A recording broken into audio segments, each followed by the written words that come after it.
Why did we choose to go tiny?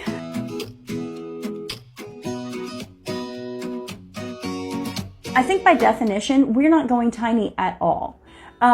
Yes, each cabin itself is tiny. The one that I live in, we call it the master cabin.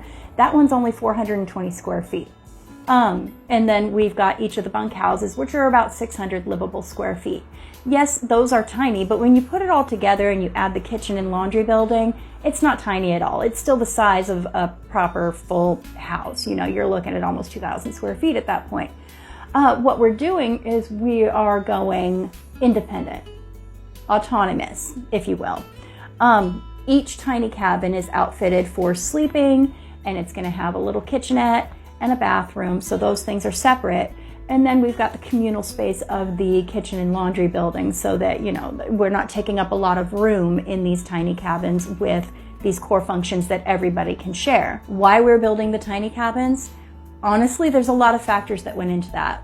The biggest and most important was that we were drowning in a mortgage on a property that was never, ever going to build the equity it would take to pay it off. When we moved to Oklahoma, we were in a hurry to just get a roof over our heads for our kids, who were very small at the time. So we got a manufactured home, had it put on a very tiny lot right next to other family. I mean, we're talking less than half an acre. And in rural Oklahoma, less than half an acre is a very tiny lot. And over time, the kids got bigger, they filled up that space, we made the best use of that house possible, and we bought property surrounding it so that we could expand our footprint down the road. But we knew that the house itself was just a shell. Basically, when you buy a manufactured home, you're buying a disposable home. It loses value the minute they set it on blocks and tie it down, and it will never, ever make you your money back. The land itself could if it's in a good location, but we don't have enough of it to make it worth trying to get any kind of equity out on it.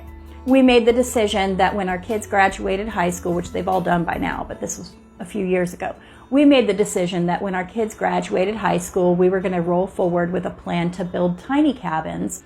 The idea was that they would be able to have a place to live anytime they needed it, have a place to go to vacation, have a place, you know, a launch pad for their future lives, and a landing pad in case that life kicks their ass.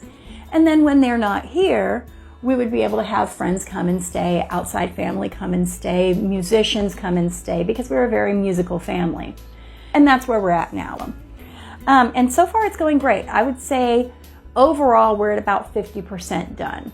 The master cabin's more like 80%. The kitchen is, I'd call it a good 75%. That's the building I'm in now. The boys' cabin, I'd call it a 60%. There's still a lot of finishing and flooring to do. And then the girls' cabin, I'd put that at about 20%.